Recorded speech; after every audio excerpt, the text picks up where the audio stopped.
Hello, नमस्ते, सलाम। स्वागत है आपका आपके अपने चैनल मुस्कान सिंह रवि पे। मुंशी प्रेमचंद जी की मानसरोवर एक की कहानी की सीरीज में आज की अगली कहानी है सुभागी। कहानी शुरू करने से पहले यदि आप मेरे चैनल पर नए हों तो मेरे चैनल को सब्सक्राइब कर लें, बेल आइकन को प्रेस कर लें, जिससे कि मेरे चैनल पर आने वाली वीडियो की नोटिफिकेशन सबसे पहले आपको मिल सके।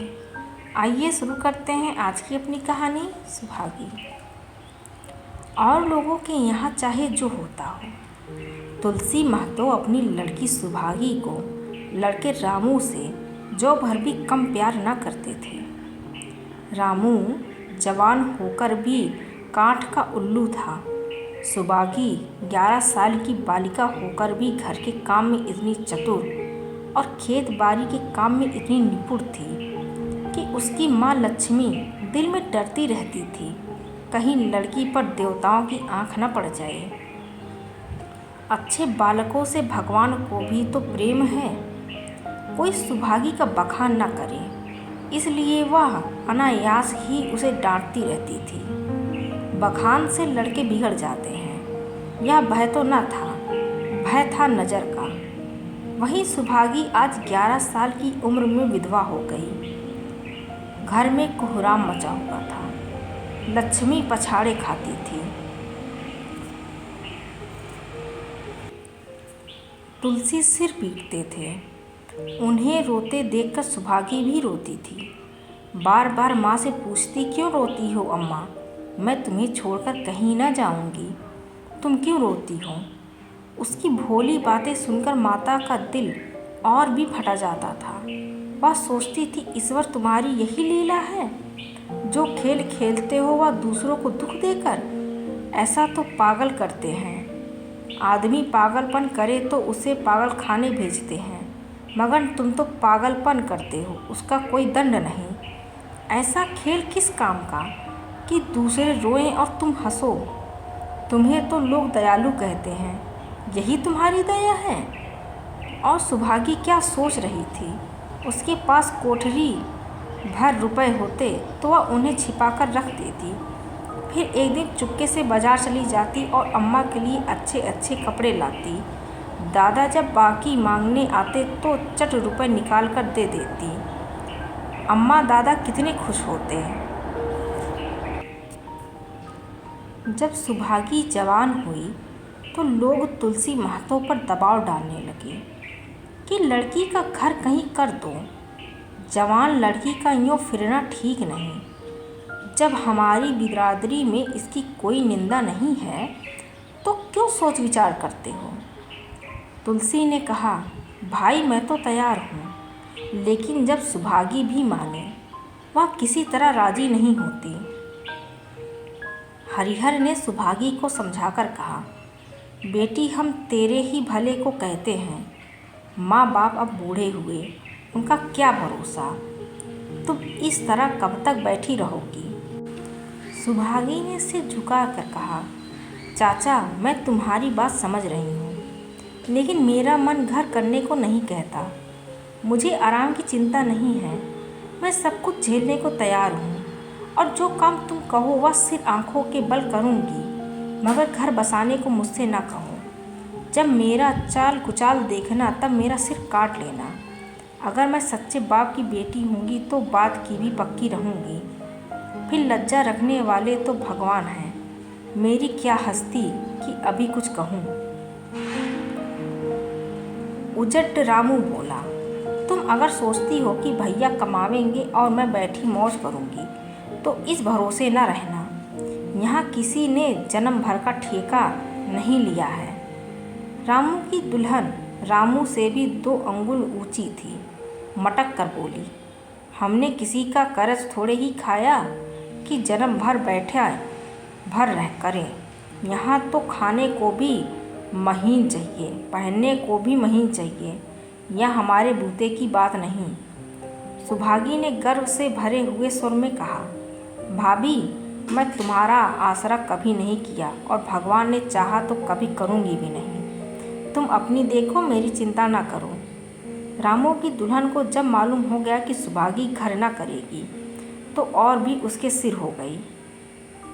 हमेशा एक ना एक खुचड़ लगाई रहती। उसे रुलाने में जैसे उसको मौज आता था।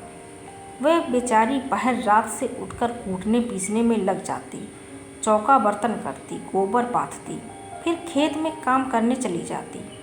दोपहर को आकर जल्दी जल्दी खाना पकाकर सबको खिलाती। रात को कभी माँ के सिर में तेल डालती, कभी उसकी देह दबाती। तुलसी चिलम के भक्त थे, उन्हें बार बार चिलम पिलाती। जहाँ तक अपना बस चलता माँ बाप को कोई काम न करने देती। हाँ, भाई को न रोकती। सोचती यह तो जवान आदमी है, यह काम न करेगा तो गृहस्थी कैसे चलेगी। मगर रामू को यह बुरा लगता। अम्मा और दादा को तिनका तक नहीं उठाने देती और मुझे पीसना चाहती है। यहाँ तक कि एक दिन वह जामे से बाहर हो गया। सुभागी से बोला, अगर उन लोगों का बड़ा मुंह है तो क्यों नहीं अलग लेकर रहती हो। तब सेवा करो तो मालूम हो कि सेवा कड़वी लगती है कि मीठी। दूसरों के बल पर वाहवाही लेना आसान है, बहादुर वह हैं जो अपने बल पर काम करें। सुभागी ने तो कुछ जवाब न दिया। बात बढ़ जाने का भय था, मगर उसके माँ बाप बैठे सुन रहे थे। महतो से न रहा गया। बोले, क्या है रामू, उस गरीबीन से क्यों लड़ते हो। रामू पास आकर बोला, तुम क्यों बीच में कूद पड़े, मैं तो उसको कहता था। तुलसी, जब तक मैं जीता हूँ तुम उसे कुछ नहीं कह सकते। मेरे पीछे जो चाहे करना, बेचारी का घर में रहना मुश्किल कर दिया है। रामू, आपको बेटी बहुत प्यारी है तो उसे गले बांध कर रखिए, मुझसे तो नहीं सहा जाता। तुलसी, अच्छी बात है, अगर तुम्हारी यही मर्जी है तो यही होगा। मैं कल गांव के आदमियों को बुलाकर बंटवारा कर दूंगा। तुम चाहे छूट जाओ, सुभागी नहीं छूट सकती। रात को तुलसी लेटे तो वह पुरानी बात याद आई, जब रामू के जन्मोत्सव में उन्होंने रुपए कर्ज लेकर जलसा किया था और सुभागी पैदा हुई तो घर में रुपए रहते हुए भी उन्होंने एक कौड़ी न खर्च की। पुत्र को रत्न समझा था, पुत्री को पूर्व जन्म के पापों का दंड। वह रत्न कितना कठोर निकला और यह दंड कितना मंगलमय। दूसरे दिन महतो ने गांव के आदमियों को जमा करके कहा, पंचों, अब रामू का और मेरा एक में निबाह नहीं होगा। मैं चाहता हूँ कि तुम लोग इंसाफ से जो मुझे दे दो वह लेकर अलग हो जाऊँ। रात दिन की किचकिच अच्छी नहीं। गांव के मुख्तार बाबू सज्जन सिंह बड़े सज्जन पुरुष थे। उन्होंने रामू को बुलाकर पूछा, क्यों जी, तुम अपने बाप से अलग रहना चाहते हो। तुम्हें शर्म नहीं आती कि औरत के कहने में माँ बाप को अलग किए देते हो। राम राम। रामू ने ढिठाई के साथ कहा, जब एक में गुजर ना हो तो अलग हो जाना ही अच्छा। सज्जन सिंह, तुमको एक में क्या कष्ट होता है। रामू, एक हो तो बताऊं। सज्जन सिंह, कुछ तो बतलाओ। रामू, साहब, एक में मेरा इनके साथ निभाना होगा, बस, मैं और कुछ नहीं जानता। यह कहता हुआ रामू वहाँ से चला गया। तुलसी, देख लिया आप लोगों ने इसका मिजाज। आप चाहे 4 हिस्सों में 3 हिस्से उसे दे दें, पर अब मैं इस दुष्ट के साथ न रहूँगा। भगवान ने बेटी को दुख दे दिया, नहीं मुझे खेती बाड़ी लेकर क्या करना था। जहाँ रहता वहीं कमाता खाता। भगवान ऐसा बेटा 7वें बैरी को भी न दे। लड़के से लड़की भली जो कुलवंती हो। सासा सुभागी आकर बोली, दादा, यह सब बाट बखरा मेरे ही कारण तो हो रहा है। मुझे क्यों नहीं अलग कर देते। मैं मेहनत मजदूरी करके अपना पेट पाल लूँगी। अपने से जो कुछ बन पड़ेगा तुम्हारी सेवा करती रहूँगी, पर रहूँगी अलग। यो घर का 12 बाँट होते मुझसे नहीं देखा जाता। मैं अपने माथे यह कलंक नहीं लेना चाहती। तुलसी ने कहा, बेटी, हम तुझे न छोड़ेंगे, चाहे संसार छूट जाए। रामू का मैं मुंह नहीं देखना चाहता, उसके साथ रहना तो दूर रहा।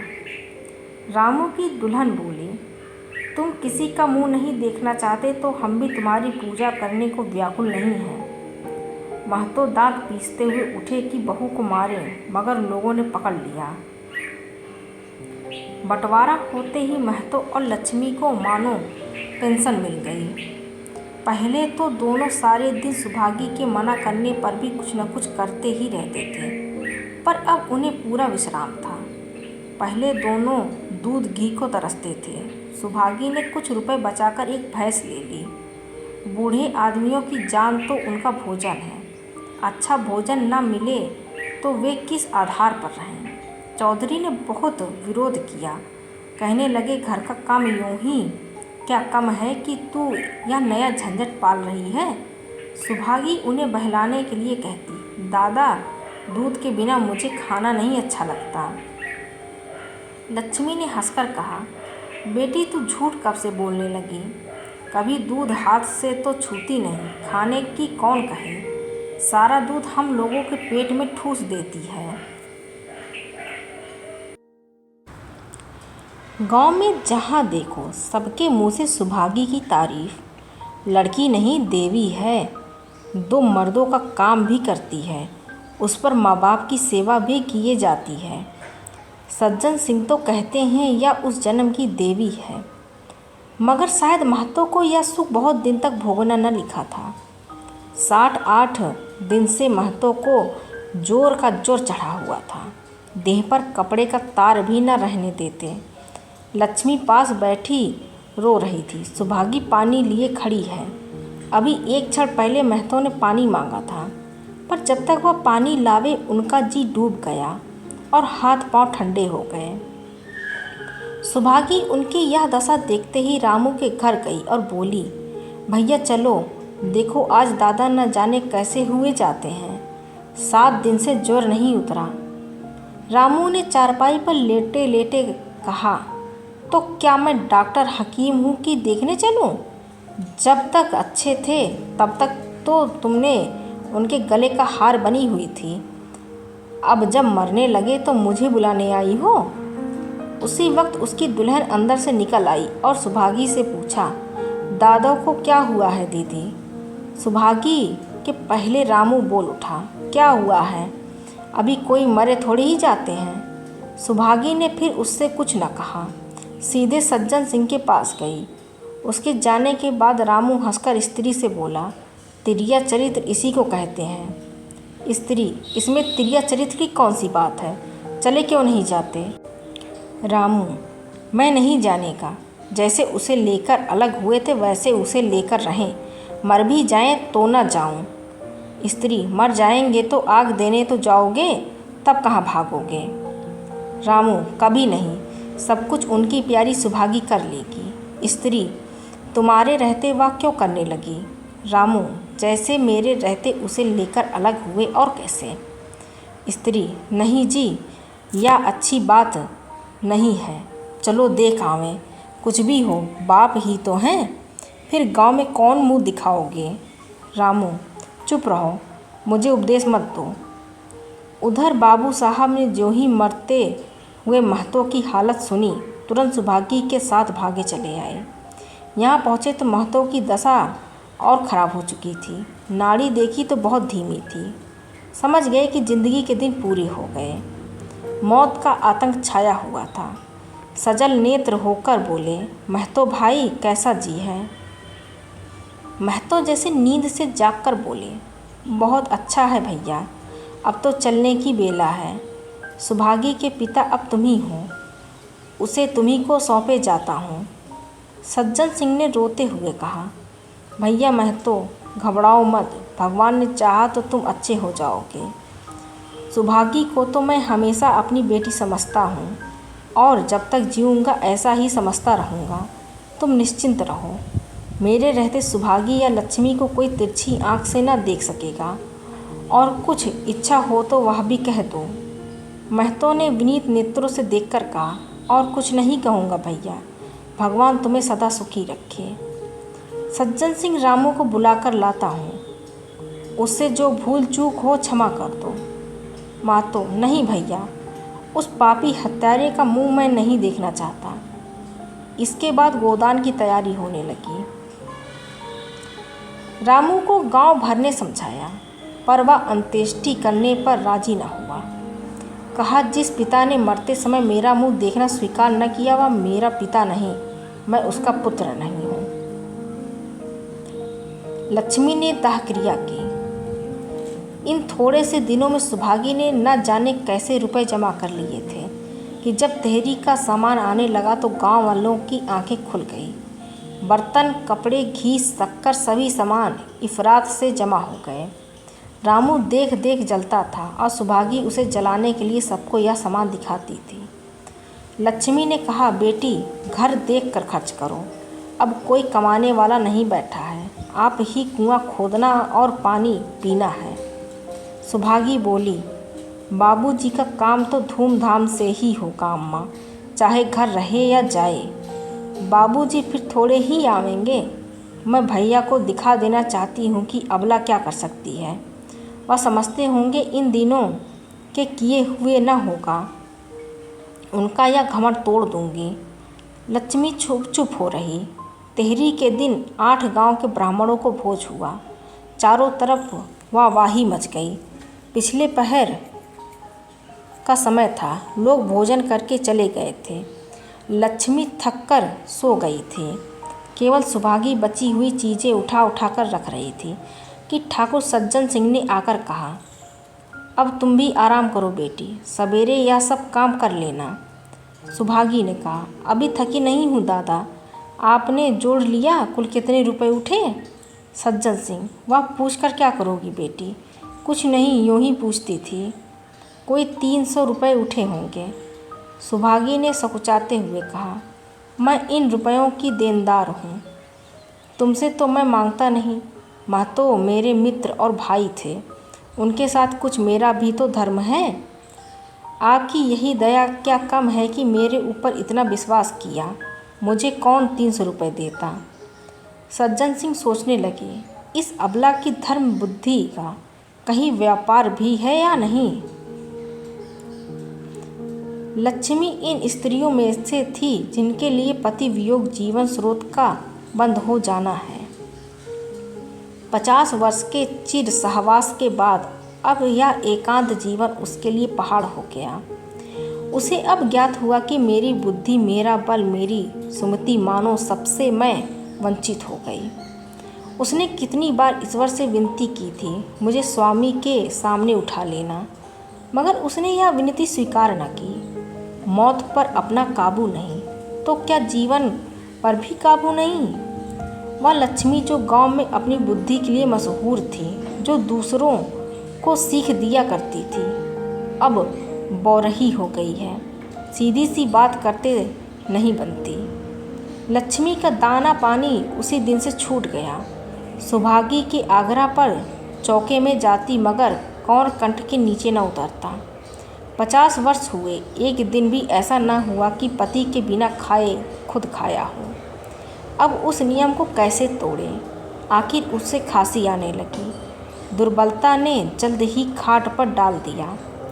सुभागी अब क्या करे? ठाकुर साहब के रुपए चुकाने के लिए दिलो जान से काम करने की ज़रूरत थी। यहाँ माँ बीमार पड़ गई। अगर बाहर जाए तो माँ अकेली रहती है। उनके पास बैठे तो बाहर का काम कौन करे?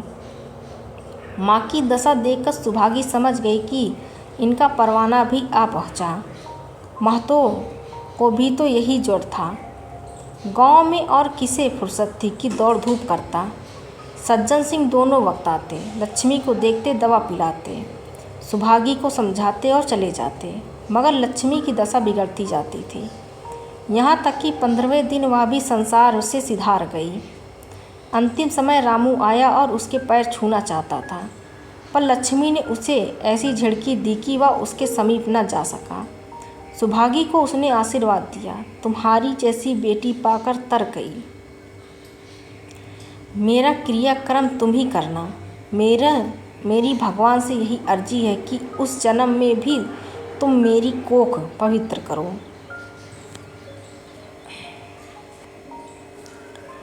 माता के देहांत के बाद सुभागी के जीवन का केवल एक लक्ष्य रह गया, सज्जन सिंह के रुपए चुकाना। 300 पिता के क्रियाक्रम में लगे थे, लगभग 200 माता के काम में लगे, 500 का ऋण था और उसकी अकेली जान, मगर वह हिम्मत न हारती थी। 3 साल तक सुभागी ने रात को रात और दिन को दिन न समझा। उसकी कार्यशक्ति और पौरुष देखकर लोग दांतों तले उंगली दबाते थे। दिन भर खेती बाड़ी का काम करने के बाद वह रात को 4-4 पसेरी आटा पीस डालती। 30वें दिन 15 लेकर वह सज्जन सिंह के पास पहुंच जाती। इसमें कभी नागा न पड़ा, वह मानो प्रकृति का अटल नियम था।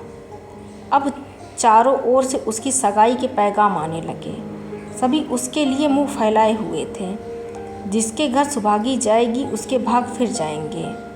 सुभागी यही जवाब देती, अभी वह दिन नहीं आया। जिस दिन सुभागी ने आखिरी किस्त चुकाई, उस दिन उसकी खुशी का ठिकाना न था। आज उसके जीवन का कठोर व्रत पूरा हो गया। वह चलने लगी तो सज्जन सिंह ने कहा, बेटी, तुमसे मेरी एक प्रार्थना है। कहूँ ना कहूँ, मगर वचन दो कि मानोगी। सुभागी ने कृतज्ञ भाव से देखकर कहा, दादा, आपकी बात न मानूंगी तो किसकी बात मानूंगी। मेरा तो रोया रोया आपका गुलाम है। सज्जन सिंह, अगर तुम्हारे मन में यह भाव है तो मैं न कहूँगा। मैंने अब तक तुमसे इसलिए नहीं कहा कि तुम अपने को मेरा देनदार समझ रही थी। अब रुपए चुक गए, मेरा तुम्हारे ऊपर कोई एहसान नहीं, रत्ती भर भी नहीं। बोलो, कहूँ? सुभागी, आपकी जो आज्ञा हो। सज्जन सिंह, देखो, इनकार मत करना, नहीं तो फिर तुम्हें अपना मुँह न दिखाऊंगा। सुभागी, क्या आज्ञा है? सज्जन सिंह, मेरी इच्छा है कि तुम मेरी बहू बनकर मेरे घर को पवित्र करो। मैं जात पात का कायल हूँ, मगर तुमने मेरे सारे बंधन तोड़ दिए। मेरा लड़का तुम्हारे नाम का पुजारी है, तुमने उसे 12 देखा है। बोलो, मंजूर करती हो? सुभागी, दादा, इतना सम्मान पाकर पागल हो जाऊंगी। सज्जन सिंह, तुम्हारा सम्मान भगवान कर रहे हैं बेटी, तुम साक्षात भागवती का अवतार हो। सुभागी, मैं तो आपको अपना पिता समझती हूँ।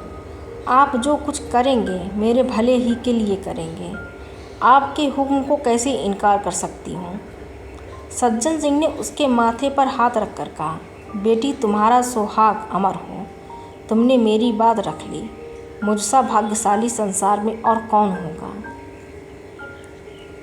आज की कहानी बस इतनी सी। मिलते हैं अगली किसी कहानी के साथ। Thank you for watching and don't forget to subscribe. Thank you.